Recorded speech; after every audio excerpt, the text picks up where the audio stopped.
kita lakukan nih. Apa namanya? eh, Apa yang kita lakukan serta apa namanya lingkupnya gitu loh Pak. Apa yang mesti kita sertifikasi. Jadi biar auditornya jelas. Oh ini eh, maksudnya kalau Pusdatin memberikan layanan co-location. Nah ini apanya yang disertifikasi. Jadi mungkin kayak gitu Pak. Ya. Terima kasih Pak. Sementara.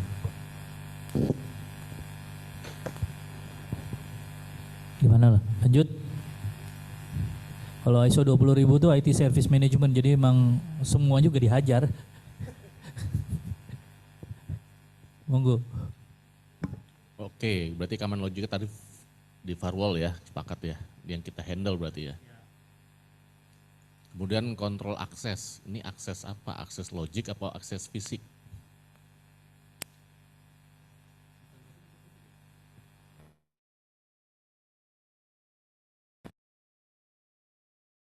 Akses physical kalau itu kan jelas. Ya. Paling hanya emang bisa masuk data center. Misalkan dari co-location kita satu satker mungkin dikasih 2 user gitu. Namanya siapa, apa namanya jabatannya apa, dan itu yang boleh masuk. Mungkin kayak gitu.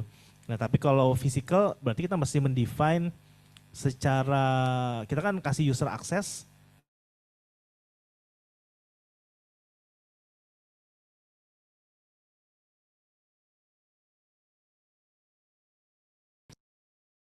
Ya. Harus bikin Iya, mesti dibikin itu sih listnya. SOP.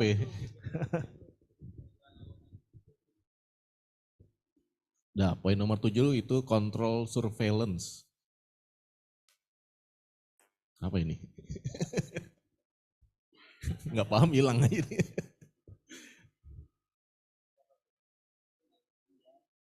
Walah, kontrol CCTV. Jangan surveillance. Itu mesti ada di definisinya tuh berarti. Iya, betul. Di rename aja bisa kan ya Pak? Tanpa merubah. Boleh Pak.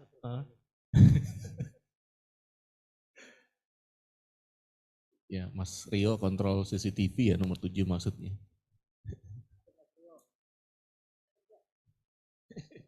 Mas Rio, Tan Rio. Oke, kemudian kontrol backup ini BCP, Business Continuity Plan.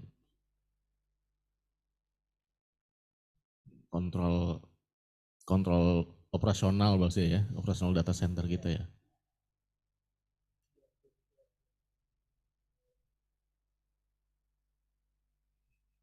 Tapi kalau gateway logical berarti harus ada masuk di state aja nih kontrol backup.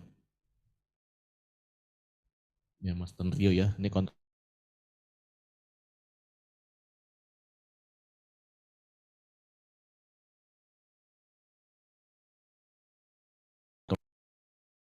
data center, kontrol backup kita apa?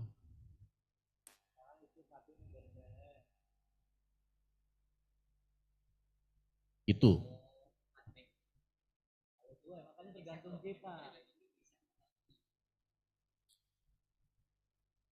Kalau gitu jangan bisa nggak kontrol listrik gitu. Jadi kan kita kontrol AC bisa nggak tuh Pak Harrison? Jadi kontrol AC itu cuma bukan maintenance-nya gimana, tapi kalau ada fail backupnya tuh apa gitu.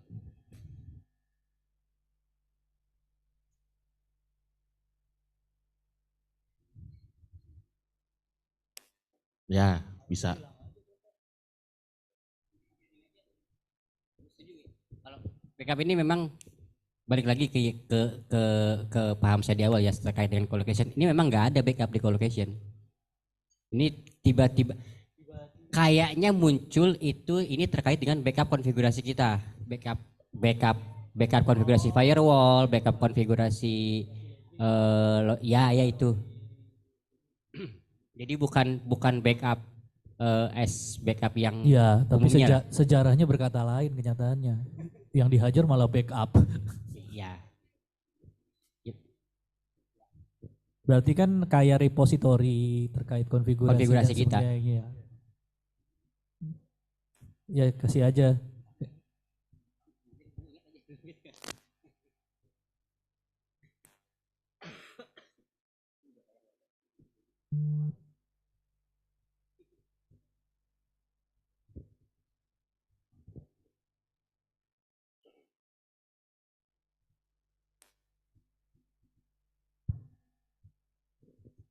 Berarti kalau hanya itu ruang lingkup kita udah nggak sampai DRC ya, karena kan kemarin-kemarin ini ditanya DRC kita tuh.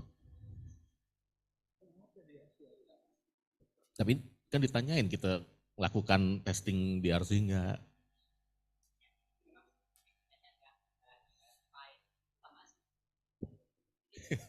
Ya karena kita cuma backup gitu doang. Tapi sebenarnya DRC itu kewajiban sih Pak. Agak aneh kalau misalkan Bapak nggak ada DRC-nya sih. Gitu. Berarti gimana mau atau minimal backup lah, nge-backup.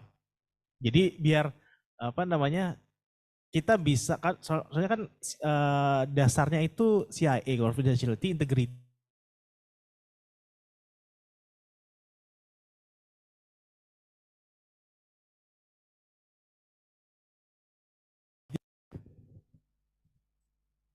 Ayo. Tapi memang kalau di sekarang saat ini scope apa namanya Pusdatin nggak ada emang DRC ya Pak ya? Atau gimana? Bubar gara-gara PDN itu Pak? Bukan? Oh, oke. Nah itu mesti jadi kalau kayak gitu harusnya dimasukkan ke risk management. Jadi salah satu poin risiko karena ada perubahan kepemilikan, nah jadi akhirnya nggak di-maintain lagi oleh Pusdatin. Nah tapi di sisi lain harus ada actionnya ngapain nih DRC-nya di apa namanya di take over sama orang lain. Nah sekarang gimana buat bisa maintain? Karena kalau nggak CIA-nya jadi kurang cuma CI gitu loh. Sementara konteksnya kan information security. Mungkin kayak gitu, Pak. Kalau bicaranya, misalkan tadi Pak Anu jelaskan ya bahwa DRC kita yang sebelumnya di Surabaya itu sudah reorganisasi, sudah bukan milik kita. Kemudian kalau kita bicara DRC-nya itu kita anggap tanda kutip PDN, tapi availability-nya tuh nggak semua lain data center kita bisa ke PDN itu gimana? Bisa kalau gitu Pak. Cuman mungkin kita mesti state bahwa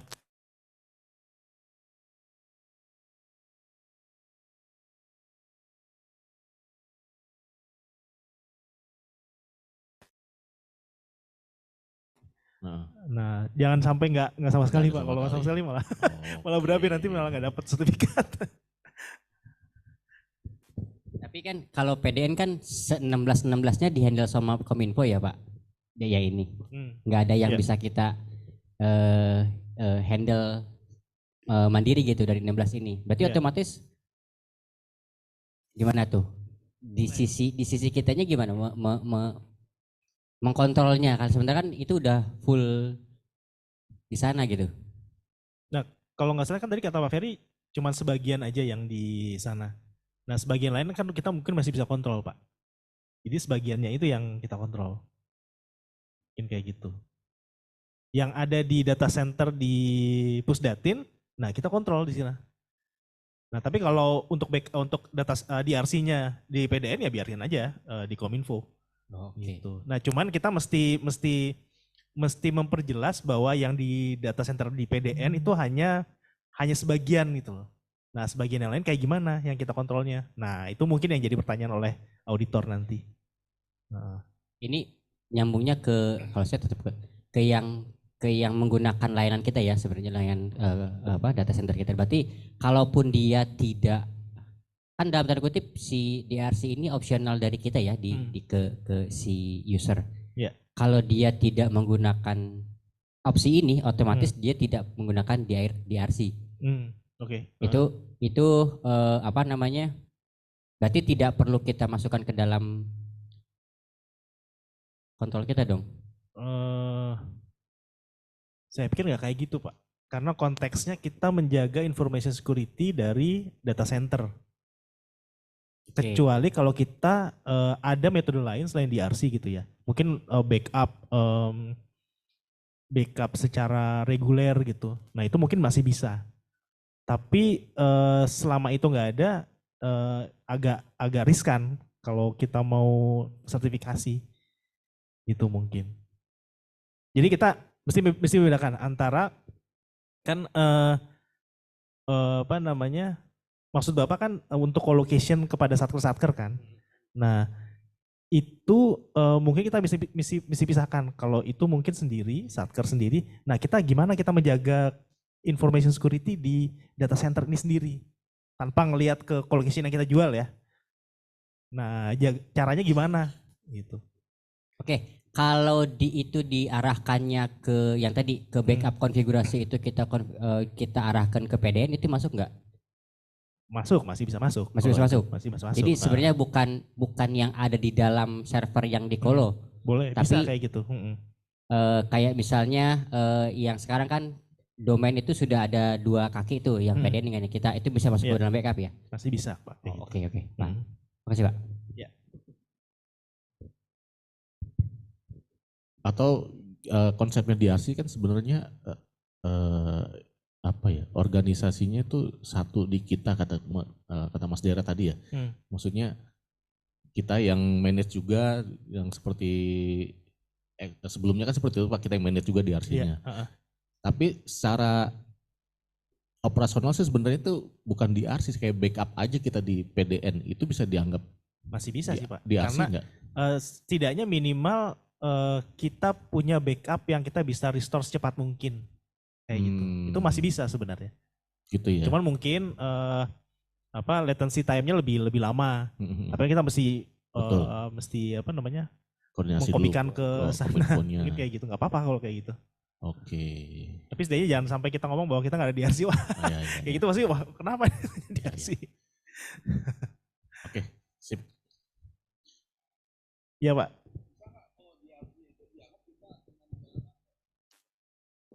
Contohnya ya maksudnya gimana Pak? DRC pas kita ada insiden, kita kan ada tim gitu ya. Kita ada tim di dalam gitu kan, tim internal ya. Ada yang memonitor kejadian insiden, terus melaporkan. Ini kan merupakan proses DRC juga kan Pak ya. Ya melaporkan ke atasan, terus atasan mulai itu. Nanti kan proses selanjutnya mungkin kita lempar ke PDN ya. Nah, misal PDN. Nah, proses di PDN itu sudah di luar kemampuan kita lah, luar kendali kita berarti. Berarti kita menjalankan proses cuma sampai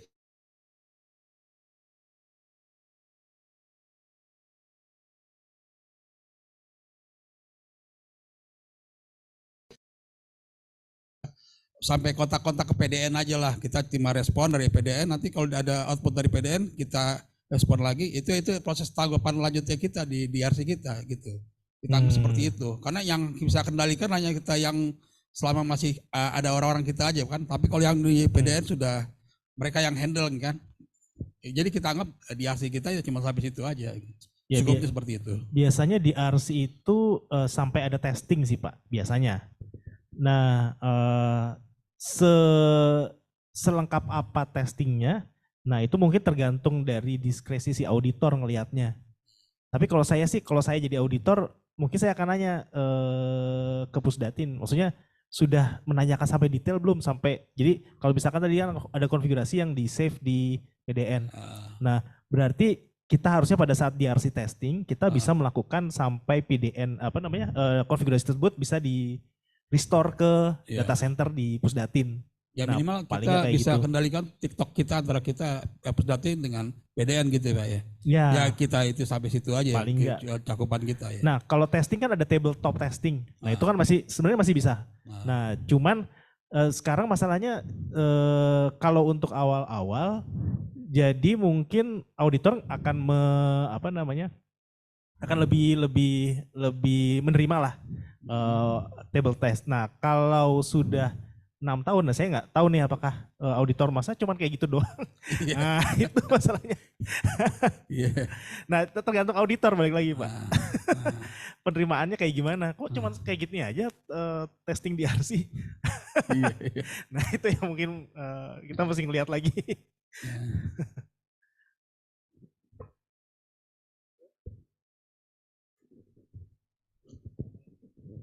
Tapi mungkin masih bisa diterima sih Pak, karena kan memindahkan dari DRC yang di mana Surabaya Pak ya, nggak salah ya. Di Surabaya ke PDN. Nah mungkin masih bisa diterima karena sebelumnya di Surabaya terus ke PDN. Nah tapi mungkin dalam 2 tahun 3 tahun ke depan mana testing realnya mungkin kayak gitu audit lakananya.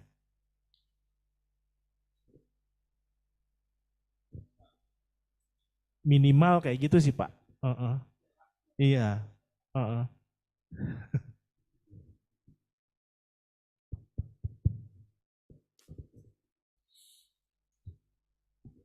Tapi bisa dianggap DRC ya Pak, kayak gitu ya Pak. Karena perasaan saya DRC itu kan ruang lingkupnya kayak data center gitu kita yang manage. Sejauh ini kalau di PDN ya tadi, Nah, cuma kalau backup layanan aja, server. sebenarnya kalau konteksnya di ISO 27001 dia hanya meyakinkan bahwa yang masuk dalam scope itu bisa running well information security-nya. Nah, soalnya information security terdiri atas confidentiality, integrity, sama availability nih. Oke. Ada 3 aspek itu. Nah, gimana cara meyakinkan availability? Ya minimal DRC kita taruh. Oke. Nah, kita kembali lagi tadi kan di awal kita sepakat terkait perangkat fisikal dan logical.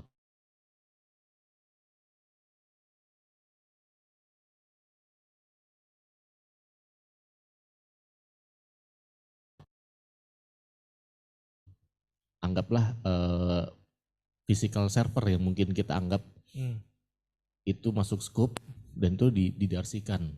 Atau cuman cukup, oh ini backup konfigurasi perangkat nih yang logical kita diarsikan ke PDN. Jadi kalau misalkan router kita down, konfigurasi masih kita simpan di PDN. Atau kita bicara ada satu server yang kritikal, itu kita backup di PDN sebagai DRC kalau misalkan ini fail di DRC-nya. Nah, kembali lagi ke ini Pak, gimana kerjasama kita dengan PDN. Nah kan kalau jadi kalau DRC itu kalau backup kan ini case-nya kalau kita data centernya akan apa-apa kan Pak. Nggak, jadi misalkan hanya ngehang atau rusak gitu atau ada ransomware terus ngedelete kita mesti restart lagi, kita mesti ambil konfigurasi, kita inject lagi ke situ kan. Nah kalau konteksnya ketika kebakaran atau kita sama sekali nggak bisa pakai data centernya itu ya gimana? Nah itu mungkin mesti dipikirin lagi. Tapi minimal kita sudah punya DRC, sudah punya cara untuk backup dan restore. Cuman mungkin ya ini nggak bisa. Maksudnya ada risk yang terbuka gitu loh.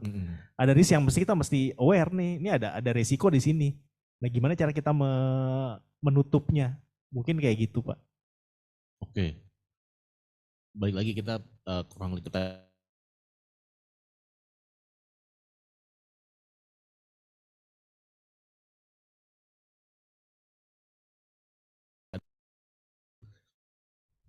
misalkan ini ada testing ataupun akan dicek DRC-nya gimana nih kalau server CCTV down kita taruh di PDN. Maksudnya dalam pandangan saya apakah DRC ini semua layanan atau kita yang mencakup di scope ini aja terkait servernya ya. Karena kalau DRC itu kan kita berpikirnya ini servernya kalau masalah di sini up-nya di mana gitu. Kalau pandangan saya kalau untuk DRC ya. Ya emang harusnya kayak gitu Pak.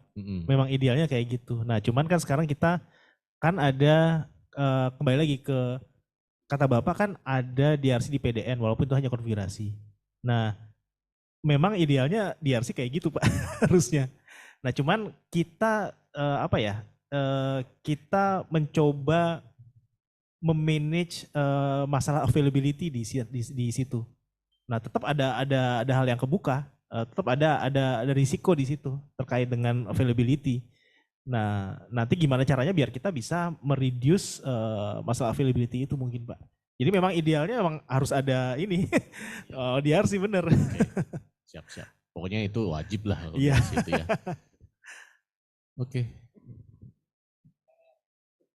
Nomor 9 kita lanjut ya. Kontrol domain. Nah ini kayaknya nggak masuk ya, Andri ya. Dicoret ya, Lev. Nah, gimana? Pak Sono setuju nggak? Ya kalau kembali lagi, kalau ini kan tergantung kita ya Pak Heri ya, Pak Harrison ya. Mungkin ini satu Pak Heri. Kalau terkait dengan anek yang di 2022, versi 2022 kan ada beberapa kontrol baru ya, 11 lah kalau nggak salah, 11 kontrol baru. Saya ambil contoh misalkan di anek 74, 74 itu tentang physical security monitoring gitu. Terus kalau kita baca di keterangannya di pemantauan keamanan fisik 74 itu, 7.4, itu kendalinya kan terkait lokasi harus dipantau secara terus-menerus untuk akses fisik yang tidak sah gitu, contohnya gitu. Nah, sementara kalau kita di versi 2013-nya kita sudah menjalankan sebenarnya kan untuk mengontrol atau mengendalikan fisik atau lokasi itu kan ada prosedur keluar masuk orang, keluar masuk perangkat gitu. Itu sebenarnya juga tidak perlu harus ada dokumen baru terhadap kontrol baru sebenarnya Pak ya. Itu bisa diterapkan kan ya? Ya, bisa Pak kalau untuk yang itu. Jadi kan sekarang udah physical security monitoring udah berjalan kan, nggak apa-apa diterusin aja. Iya. Nah ini mungkin juga apa kemarin yang kita diskusikan di Part 5 ya Mas Ferry dan teman-teman gitu, izin melaporkan juga Mas Andri ini, kalau secara umum kami melihat sebenarnya tidak apa ya, tidak sesuatu yang harus baru semua gitu, karena memang kita operasional kan sudah running gitu misalnya, dia hanya perubahan di komposisi atau aneks lah, komposisi aneks gitu disebut sebagai kontrol baru. Itu juga kadang-kadang ada penjelasan kendali yang tidak memerlukan dokumen apapun gitu. Maksud saya tidak disebutkan perlu adanya kebijakan atau prosedur atau formulir, tapi waktu itu di contohnya yang terkait dengan ini, sebentar saya cari 5 titik berapa ya.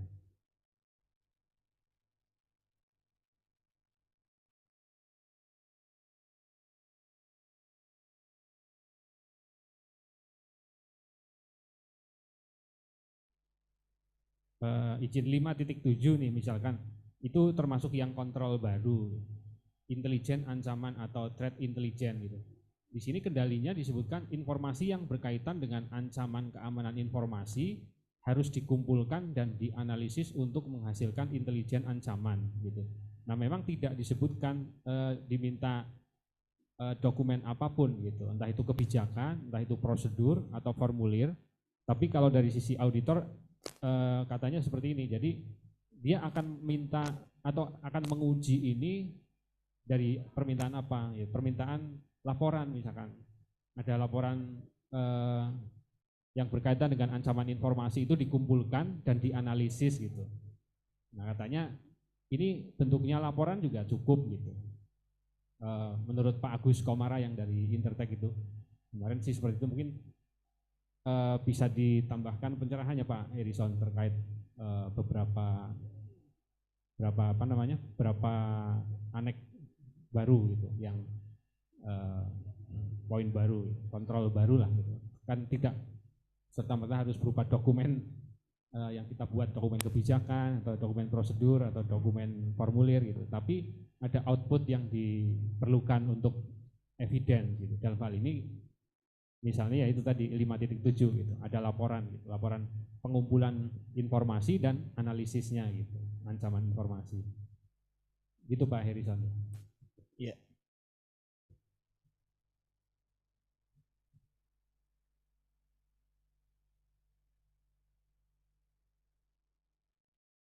Mungkin kalau kaitannya dengan aneks 57 sebenarnya saya lagi baca ininya sih, apa namanya, ISO 27002-nya. Memang di kontrol annex tidak membicarakan tools tertentu ya Pak ya. Information relating to information security threats should be collected and analyzed. Yang penting adalah ada satu sistem untuk mengkoleksi dan menganalisa threat keamanan informasi. Nah ini mungkin bisa dilakukan secara manual. Nah makanya mungkin Pak Agus Kumarang ngomong bahwa ya memang seperti, maksudnya pada saat auditor mengaudit mungkin nggak akan menanyakan misalkan sudah pakai tools apa untuk threat intelligence gitu. Nah sebenarnya karena konteksnya threat intelligence itu adalah mengumpulkan threat dan kemudian menganalisanya. Kalau pakai threat intelligence tools kan lebih mudah gitu. Nah makanya dia nggak ngomong bahwa ini mesti ada satu tool sendiri untuk menganalisa. Nah kalau misalkan secara internal itu ada proses yang hampir sama, apa namanya, tujuannya, mungkin nggak apa-apa, bisa dilakukan. Gitu. Jadi misalkan ada log Excel gitu untuk monitor, misalkan ada information security threat, misalkan ada seseorang nyoba menyerang IP-nya data center gitu, kemudian ditulis di log, nggak apa-apa kayak gitu. Karena yang penting adalah ada proses untuk melakukan threat intelligence gitu Pak. Mungkin kayak gitu. Sebenarnya itu kita punya sistemnya ya Pak Harsono ya. SIEM itu kan untuk threat intelligence-nya kan, mengumpulkan log-log. Nah iya pakai SIEM juga nggak apa-apa. Betul. Nah tapi mau masuk nggak di sini? Bulanan dan tahunannya juga ya. Iya, tapi itu cakupan fisik di data center nggak? Gimana ya? Nah itu. Maksudnya jangan sampai kita malah lebar kemana-mana, malah luas. Oke. Maaf nih Pak Andri, mungkin nomor 6 itu dicoret aja ya. Karena kan udah masuk ke sistem keamanan fisik, sistem keamanan logical. Itu termasuk akses kan ya? Atau apa nih? Tadi lupa nih, sistem keamanan fisik. Itu bukannya tadi yang VPN? Oh, Dikasih itu catatan yang aja. fingerprint gitu-gitu ya. Oke, Kasih oke, catatan oke. aja VPN. Terus akses itu kalau fisik?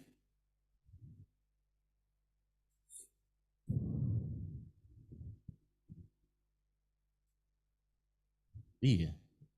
Soalnya bicaranya kita sistem. Sistem itu kan kayak keseluruhan. Yang nomor 4 dan 5 sistem fisik, sistem logical.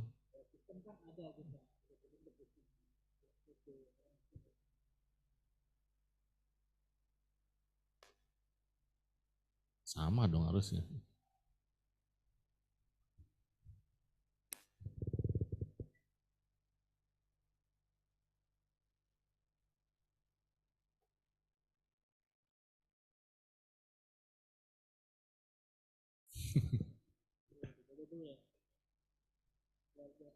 Ya. Ya. Maksudnya nomor 6 dan nomor 6 coret aja. Kalau saya sih. Maksudnya Mas Ferry kalau yang kontrol akses secara fisik itu Masuk. Relevan di 4 gitu. Iya, nomor 4 Karena yang dicoret. Mungkin ini yang terjadi karena kalau kita amatin kan yang kontrol akses sekarang memang pada ini ya, apa namanya, logik ya, istilahnya logik ya. Kalau lihat, ini kan saya lihat prosedur kontrol akses gitu kan, udah diuraikan memang terkait itu aja gitu, bukan yang fisik.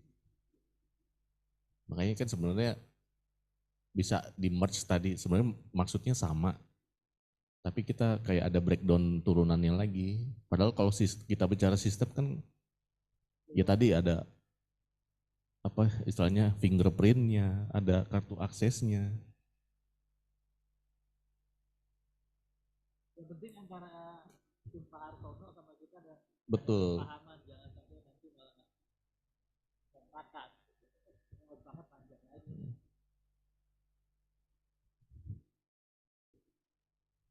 Gimana Pak Arsono? Nah, manut. Oke, domain hilang, IP address hilang. Kalau bandwidth agak ini ya, masih bisa ya Pak? Pak Herzon. Bandwidth. Karena kan itu kayak operational data center ya harus ada bandwidth kan itu. Oh untuk maksudnya availability-nya. Bandwidth ke klien ya Pak ya, ke Satker ya? Atau gimana? Bukan, bandwidthnya data center, jadi bisa diakses dari mana-mana Oh. untuk layanan yang ada di data center. Berarti di firewallnya yang di apa namanya di ketersediaan perangkat.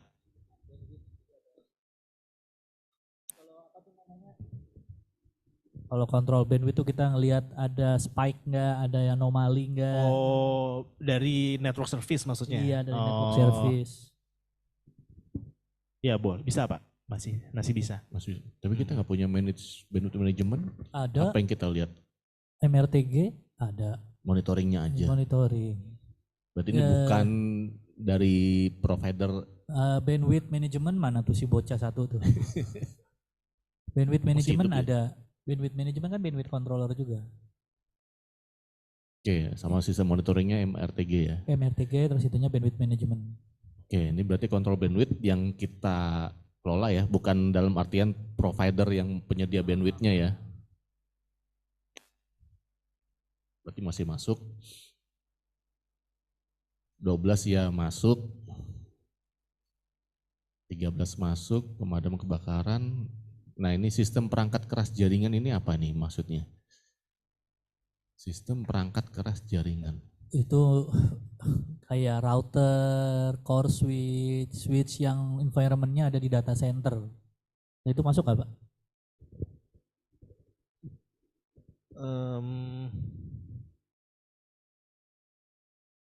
Enggak, alhamdulillah. Itu bukannya udah ada di atas ya?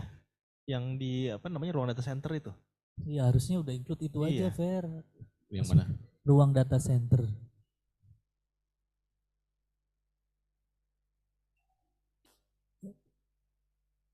Nah, Iya, kalau maksudnya kita kayak gitu bicara sih. perangkat di dalamnya, apakah termasuk server-server kita, Tuh. terus server-server yang ada di data center juga harus kita state. Nggak mesti.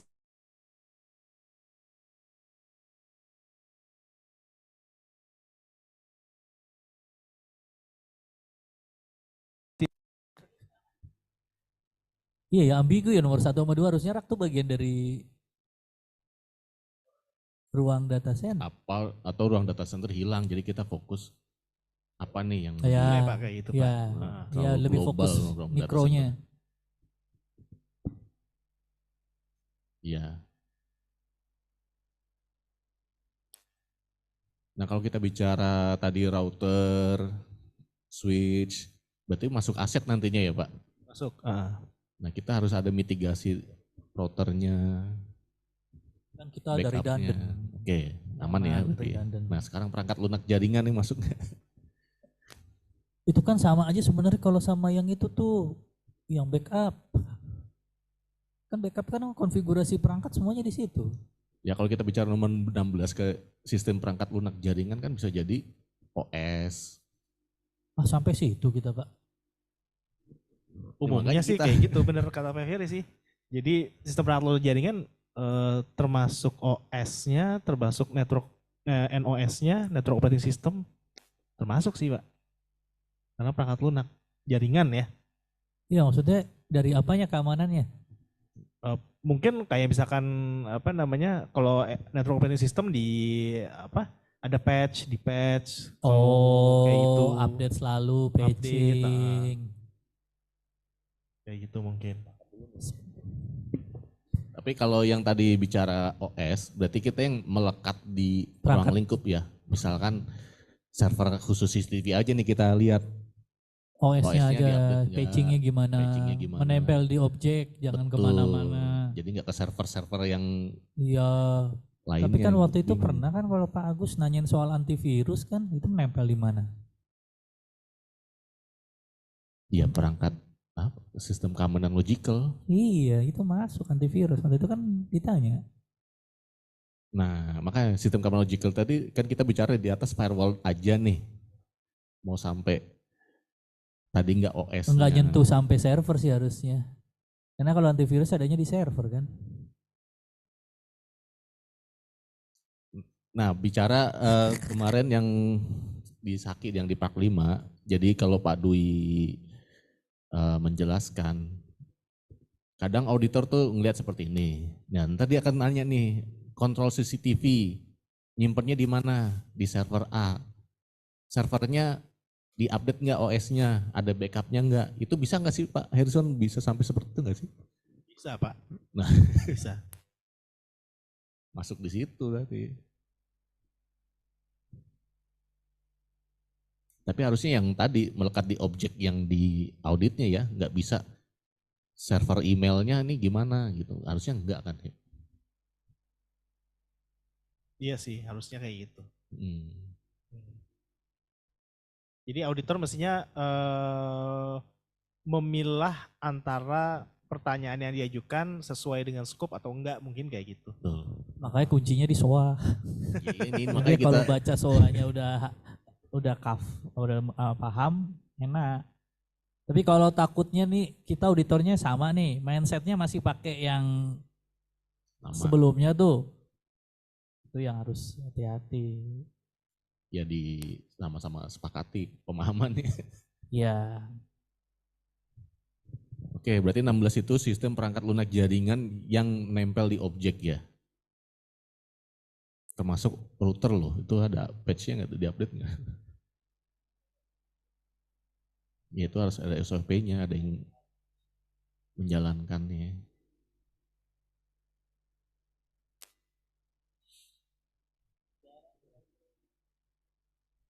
Tapi kan tetap diminta dokumen.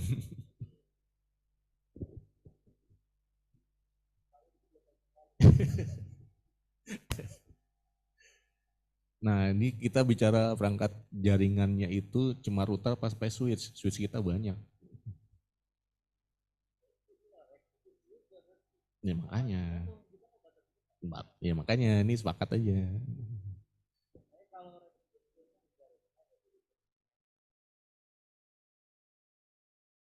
Cuman akses switch aja ya.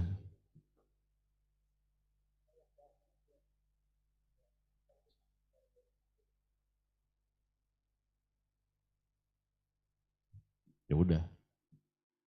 Bisa ya Pak Harrison ya, kita nggak sampai. Betul, ya. Yang kontrol distributionnya. Tapi kalau untuk switch atau router mungkin nggak perlu di state di sini, karena nanti auditor bisa berpandangan bahwa kok ini terlalu dilimit banget ininya, gitu Pak. Nggak usah di state maksudnya. Maksudnya kan sudah jelas itu. Oke, berarti nomor 15 ini udah globalnya gini aja, nggak ada isu ya? Gini aja, nggak ada isu. Tapi aset kita akan masukkan nih. Iya, Switch-switch yang distribution sama core switch, core routernya kita masukkan. Tapi nggak usah di state di sini. Nggak usah.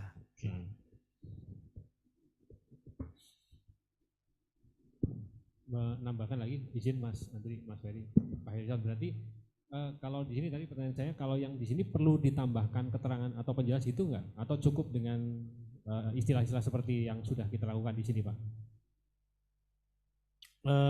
Ada beberapa yang perlu dijelaskan, ada beberapa yang mungkin kalau menurut saya lebih baik nggak perlu dijelaskan, karena umumnya auditor mereka udah ngerti. Jadi kalau misalkan perangkat jaringan biasanya router, switch gitu kan. Kalau itu sampai dijelaskan, kalau menurut saya nanti auditor akan berpandangan bahwa kok ini terlalu jadi ini saya khawatirnya ya, auditor bisa kok ini terlalu mendetilkan ini. Nah, maka dia malah bertanya lagi, detail lagi kayak gitu, Pak. Setuju, Pak. Ya Mas Ferry ya. Mas Andri, betul Mas Andri. Sama satu lagi ingin mengulang lagi Pak, ini menegaskan.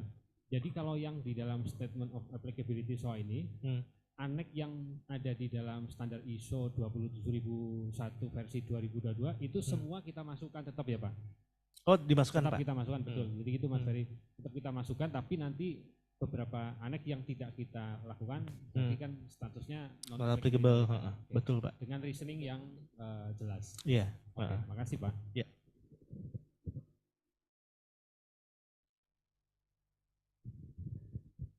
Oke, berarti kita udah sepakat ya, Mas Arsono, terkait ruang lingkup ya. Nanti kita tinggal terjemahkan ke dalam SOA terus turunannya. Nah, ini lebih enak kita jalannya nih, karena udah sepakat. Jadi nanti Mas Ferry lanjut ya, menurunkan ini dalam bentuk SOA. SOA yang ini. Udah kan soalnya. Ya, Oh, iya. disepakatin dulu kan ada beberapa parameter yang harus disepakatin. Kan Iya. sudah rubah. Nanti juga ada Mas Arsono kan yang ini ngawal kan. Jadi minimal sampai sini kita SOA udah ada, udah enak. Kalau mau ditambahin annex kontrolnya juga nggak apa-apa, monggo. Bisa sih. Aman. Mas Andri. Oh, aman, kan. Tenang saya berarti. Ada lagi yang mau ditanya mumpung Pak Herisan ada di sini? Oke, tadi Mas Dera ada sedikit pertanyaan ya. Kenapa kontrol bandwidth ada? Tadi kan kita bicara availability data center, kalau nggak ada bandwidth kan aneh. Tapi harusnya juga ada IP address dong. Nah ini gimana?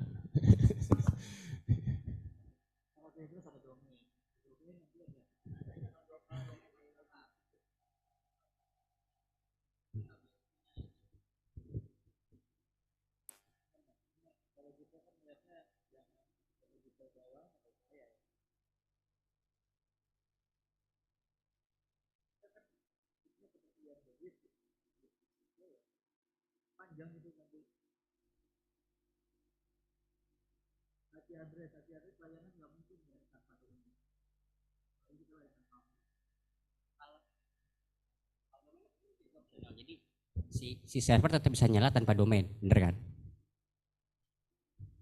Ini juga ambigu. Kalau bandwidth harus didefinisikan, bandwidthnya bandwidth apa? Kalau kita bicara logical main di LAN juga ada bandwidth di situ. Walaupun hanya logical mainnya di IP address private. IP address pun ada dua, private sama public. Ini IP address yang nempel ke yang kolo atau yang ada di rack nih ya? Itu public Kalau apa? bisa IP address semua, termasuk ke perangkat network kita yang bisa diakses publik pun harus kita keluarkan. Enggak. Kan ruang lingkupnya tetap data center nih. Betul, data Data center. center kan? Iya. Jadi jangan keluar dari IP address ke data center. Jangan keluar dari IP address yang nempel di LAN. Betul. Di data center pun ada IP private yang menghubungkan antar koneksi switching yang ada di dalam data center. Di server layanan pun ada yang mengkoneksikan antara aplikasi dan database. Ya kan berarti kalau kita nyinggung IP address kita kan harus juga ngeluarin SOP yang melakukan alokasi IP private yang bersifat lokal. Terus IP logical private yang menggunakan untuk dashboard konsol komputasi awan on-prem.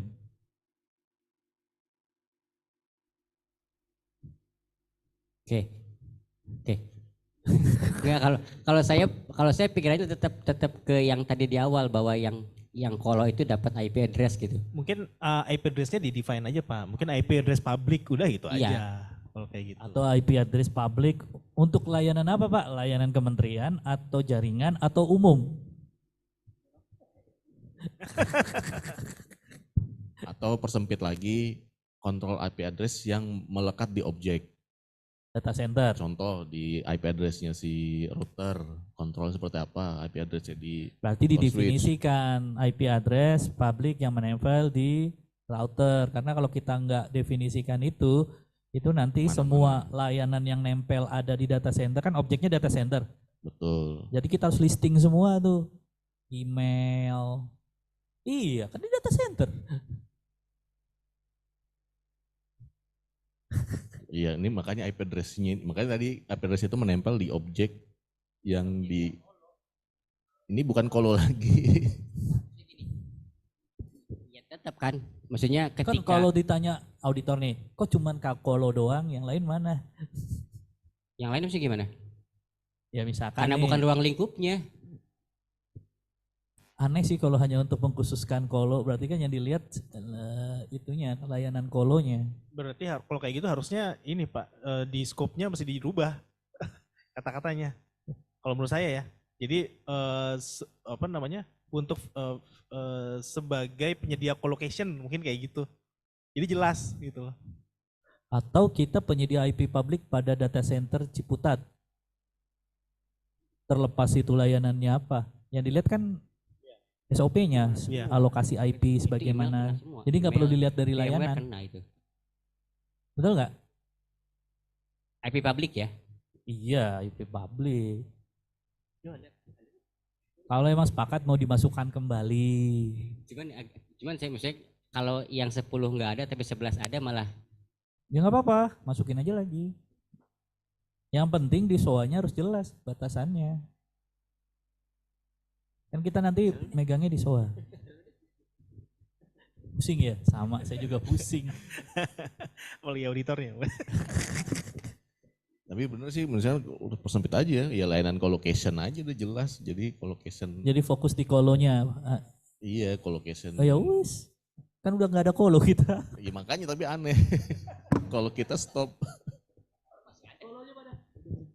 Kolo kan masih ada yang kolo di kita. Kan yang berjalan, yang sedang berjalan kan masih ada di PDN. Masih ada kolo di kita. Tapi kan lucu pertanyaannya, auditor eksternal tuh historicalnya ngelihat tahun lalu sama tahun berjalan atau 2-3 tahun sebelumnya. Kalau kita bicaranya kolo kan kita udah nggak terima kolo dalam 2 tahun terakhir ini. Iya.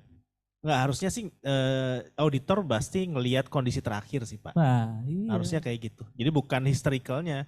Karena kalau dulu misalkan Kemendikbud ada jualan apa? Ya kan nggak ada kolo. Iya makanya. Ya. Kalau nggak ada kolo gimana mau ngasih IP? Oke, cuman kan apa yang sedang berjalan tetap wajib kita amankan kan?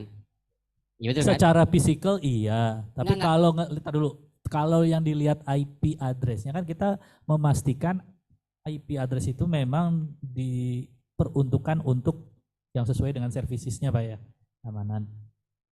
Nah, pertanyaan tadi saya ke Pak Harrison, kalau kita sudah 2 tahun nggak terima layanan kolo, apakah layanan tersebut masih bisa dinilai oleh auditor? Kita nggak bicara yang lama.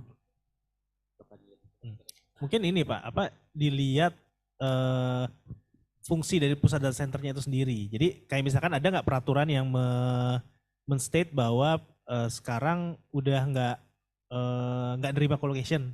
Nah, Justifikasinya kan lebih jelas kalau gitu. lebih jelasnya, Lebih enak. biasanya lebih jelas kayak gitu. Kalau memang sudah nggak ada ya udah, berarti ngapain dimasukin itu. Kalau masih ada mungkin masih bisa bagi auditor, mungkin kayak gitu Pak. Oke. Mau pindah. Selain kolo mau kemana? Awan. Ya kalau justifikasi sih udah bunyinya Perpres. Udah nggak bisa beli server lagi kan. Satker mah.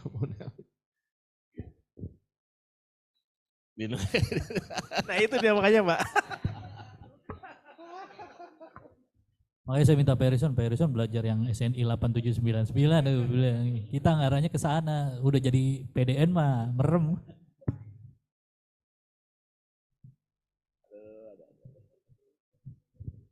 Enggak, belum. Ini ISO beda sesi, beda forum. Ya udah kalau gitu berarti patokannya bukan colocation ya, tapi emang ngamanin existing aja ini.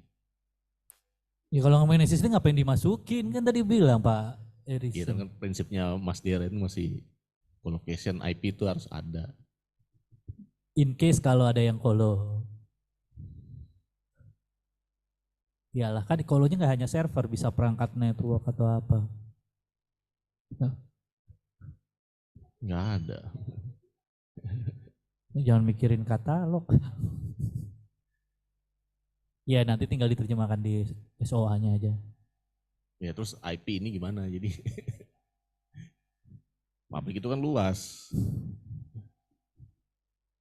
Benar, tapi so far kontrol IP address-nya cuman dari Sally request IP dan itu udah nggak ada lagi. Ada kebijakan subnetting berdasarkan lokasi. Gimana? Subnetting IP. Nggak ada Ada dong. SOP-nya. Emang belum ada makanya bikin kayak 2223. IP address-nya kan selama ini cuman request. Siapa sih yang request IP address? Lo kan request kan dia mau taruh diletakkan di mana di IDC, berarti alokasi IP-nya beda segmennya dengan yang di Ciputat. Kan gitu kan? Iya, tapi udah nggak ada yang colocation. Terus ngapain dimasukin?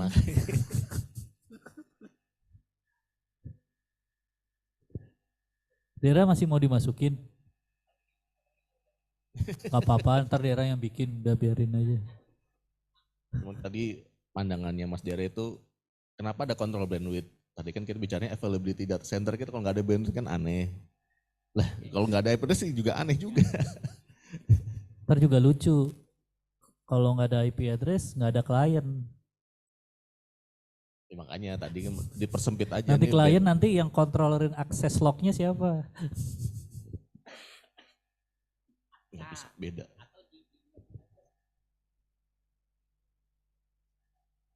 Nggak bisa beda. Dua barang Oh. yang beda ini. Kalau mau bicaranya bandwidth itu menjaga ketersediaan bandwidthnya aja. Kalau ada anomali harus dilakukan apa gitu. Kan kita suka ada spike-spike tuh timnya Mas Arsono. Kejadian kita yang kemarin di brute force kan? Ini saya berhayal aja berandai kalau bisa auditor nanya ini bandwidth ini 500 mega nih ke arah Ciputat, ini ke pointingnya kemana? Ke IP ini punya siapa? Kesana nggak sih Pak?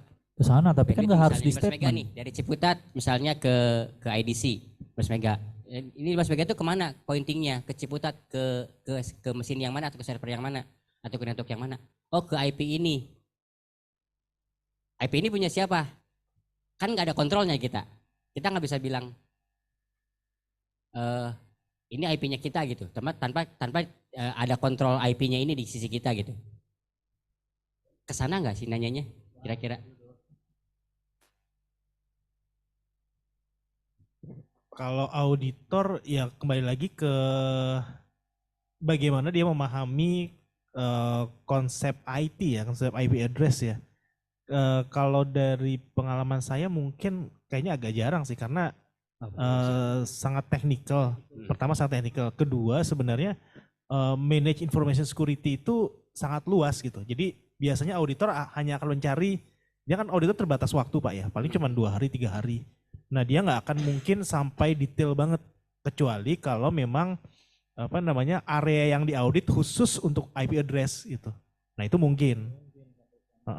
Tapi masalahnya kan IP address yang salah satu bagian dari mungkin ada 90-an kontrol yang mesti dia assess gitu. Jadi mungkin sih kemungkinan kecil banget kalau mau bertanya tentang hal itu. Gitu Pak. Oke, paham berarti 10 coret. Karena ini berarti bandwidth di sisi yang globalnya ya Mas Ferry ya. Maksudnya yang nyampe ke core router doang kan, nggak nyampe ke dalam bawahnya. Nah.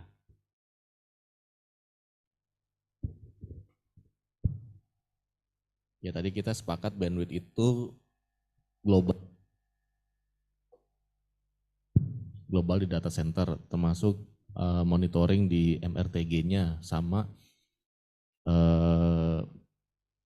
bandwidth management ternyata kita masih ada, itu yang akan jadi objek yang di audit.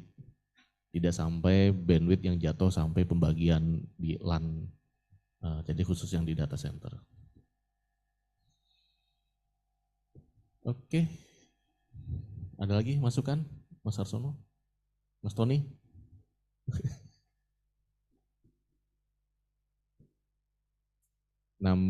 itu sistem perangkat lunak jaringan itu yang melekat di objek firewall, kemudian core router, core switch, nggak sampai distributionnya, nggak sampai access switch. Jadi aset kita nanti yang berkurang karena yang kita masukkan yang masuk di ruang lingkup aja. Gitu. Nah, lagi yang mungkin sedikit. Pak, ini kalau misalnya di soalnya kita define apa yang include, apa yang exclude itu boleh nggak? Misalnya yang tadi yang backup nih, jadi include hanya itu, cuman exclude takutnya persepsi auditor tuh berbeda gitu. Takutnya kayak kejadian kayak yang surveillance sebelumnya, yang kapasitas. Sebenarnya kalau saya ngelihat ya, jadi dokumen SOA itu ada 2 bagian. Yang pertama mendefinisikan apa sebenarnya yang kita lakukan. Nah yang kedua mendefinisikan apa kontrol-kontrol apa saja yang masuk ke dalam apa yang kita lakukan itu. Jadi misalkan nih kita sudah mendefine di scope misalkan untuk ASMS untuk data center. Nah sebenarnya apa sih yang kita lakukan di data center itu? Nah itu kita define di awal kayak gitu. Nah kemudian untuk memastikan bahwa information security management system berjalan dengan baik, kita nyatakan bahwa kita mematuhi klausul aneks berapa apa aja. Mungkin kayak gitu Pak. Nah makanya konteksnya biasanya ada dua hal itu. Kalau dalam ini ya SOA itu Pak. Cuman kan kalau takutnya sih kayak yang kejadian yang sebelumnya yang tadi saya sampaikan bahwa ketika auditor bertanya soal kapasitas, sebenarnya masuk di kami kan adalah kapasitas dari data center kita. Tapi yang ditangkap sama auditor adalah kapasitas justru komputasi awan kita yang dilihat gitu. Nah itu kan karena di sisi soalnya nggak secara detail terdefinisi bener, gitu. Maksud saya apakah di soalnya baru kita definisikan bahwa boleh, yang Pak. Boleh. termasuk? Boleh, menurut saya boleh. Jadi biar lebih jelas, maksudnya ini auditor mesti ngaudit apa sih tentang SMS-nya Pusdatin itu misalkan. Nah kayak gitu lebih jelas, lebih enak kayak gitu Pak. Oke Pak, makasih Pak. Ya.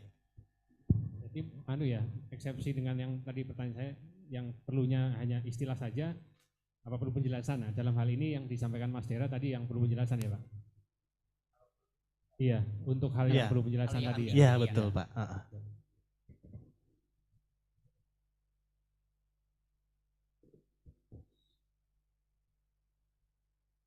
Ya mungkin kalau detail di sini enggak ya Mas, ya Pak Hirson tadi kita mungkin di asetnya aja ya. Soalnya kalau tadi detail di sini malah jadi pertanyaan auditor kenapa dipersempit ini aja gitu. Bener Pak, bener. Kayak nomor 16 nih sistem perangkat lunak jaringan. Sebenarnya kan kita mau yang cuman di core router, core itu, tapi nggak perlu di state di sini nih, di asetnya aja. Bener Pak, betul. Betul.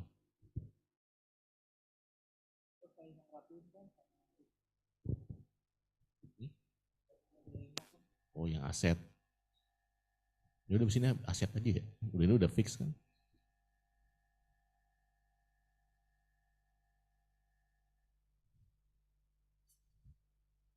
Pak Bado mungkin pertanyaan.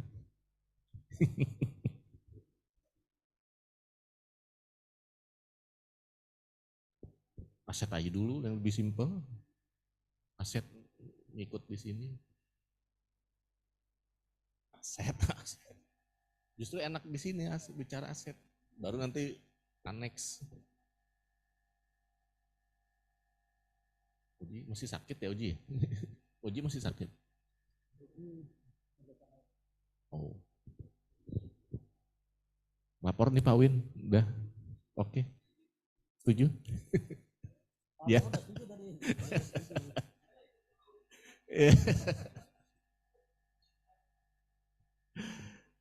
Ya, mungkin itu Pak Andri, mungkin habis makan siang kita akan bicara aset yang lebih detail masuk di SOA ini ya.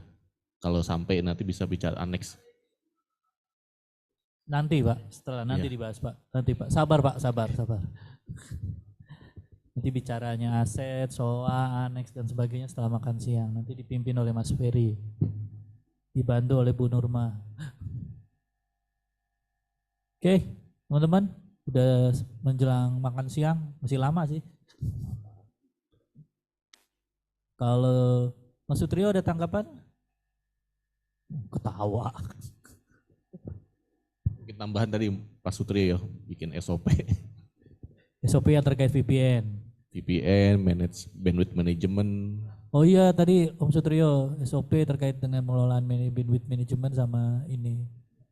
Terus kalau ada anomali apa saja yang dilakukan buat keamanannya. Oke.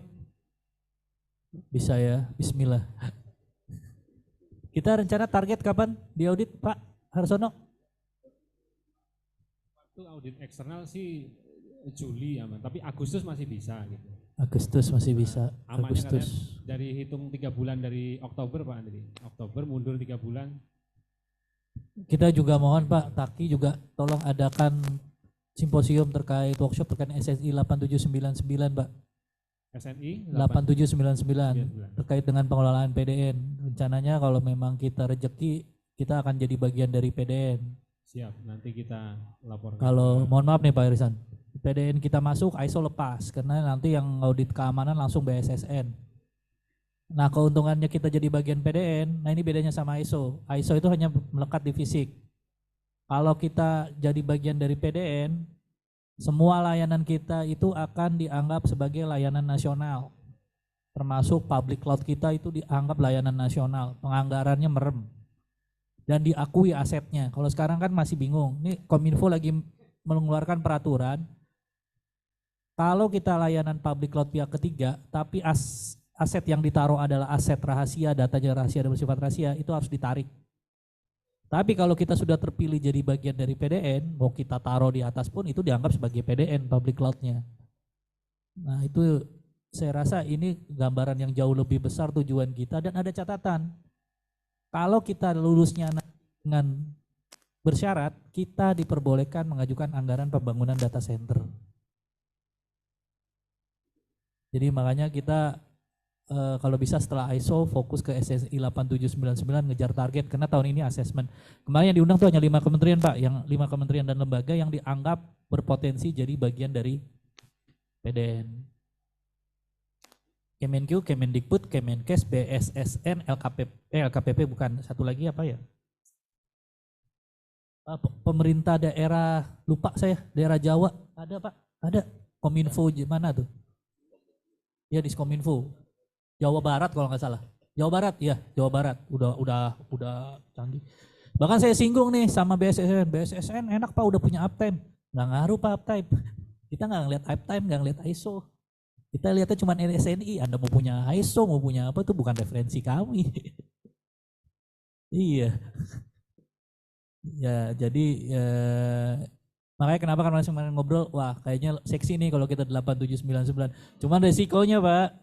Nah ini kita nggak bisa tidur karena ngelayanin seluruh Indonesia dan dijamin nggak pindah ke IKN. Betul, karena akan jadi bagian dari Kominfo di namanya Pusat Data Nasional Pemerintah kalau nanti data center. Dan status pegawai akan berpindah ke BLU-nya Kominfo. Staf Kominfo.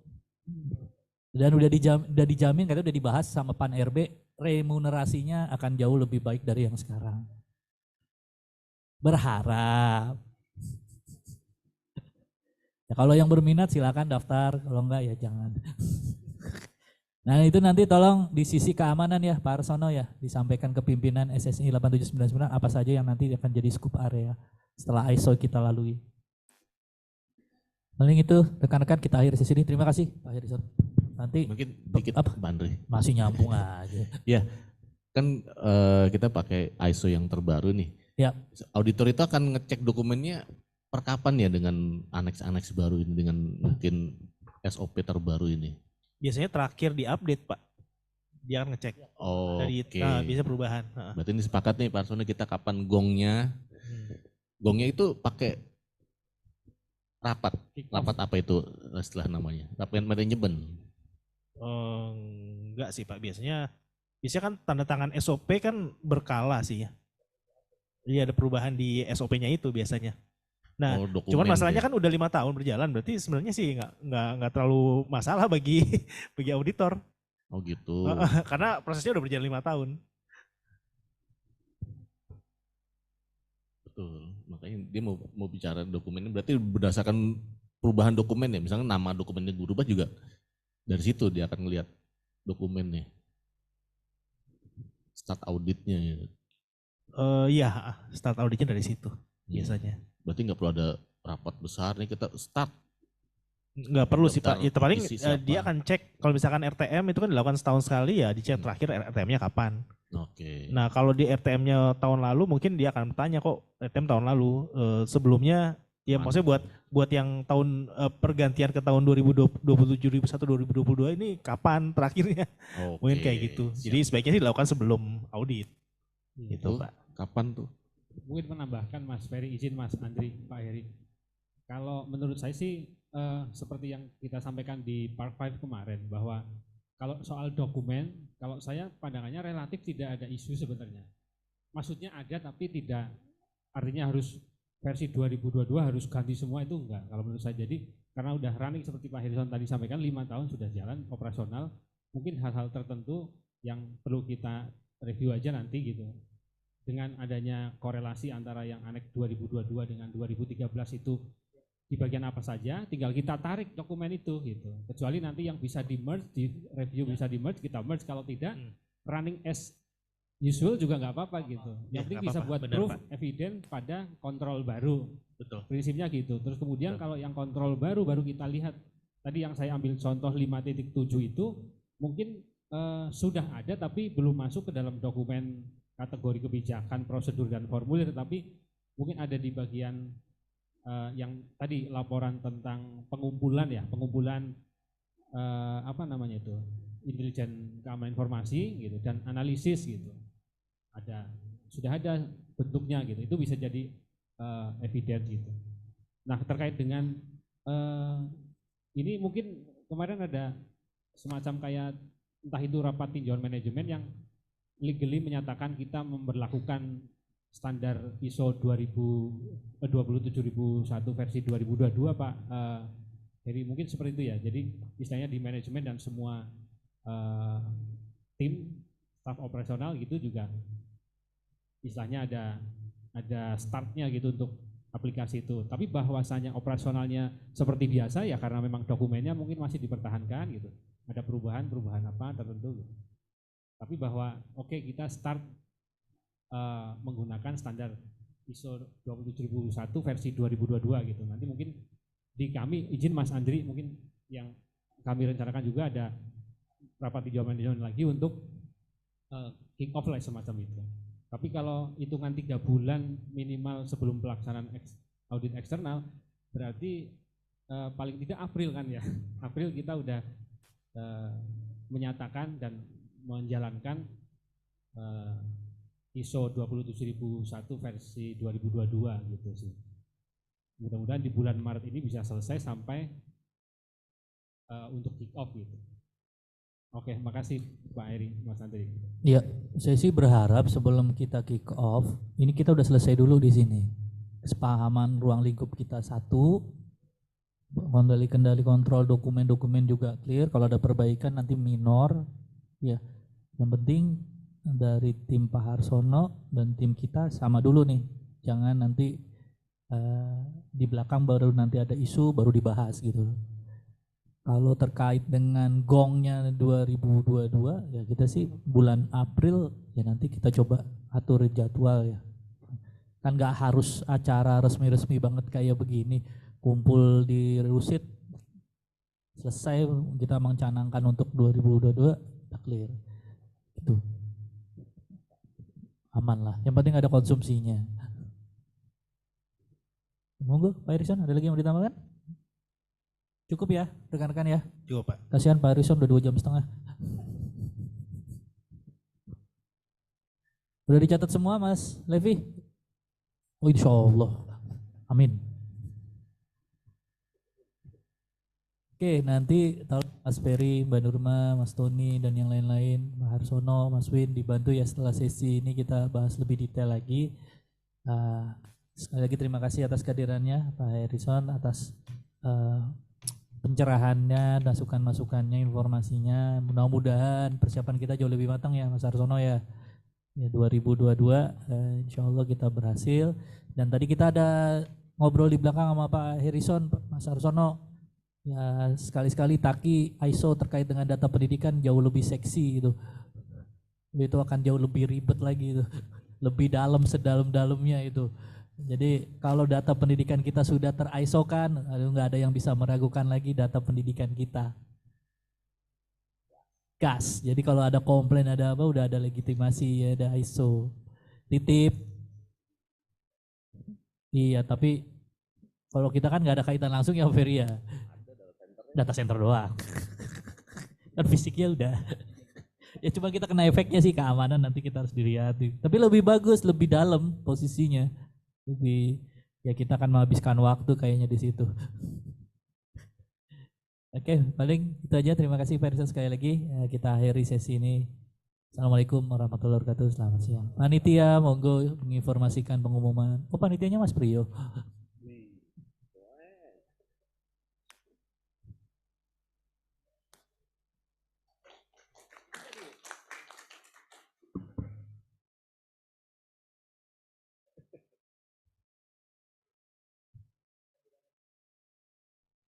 Oke, terima kasih Pak Andri, Pak Herizon.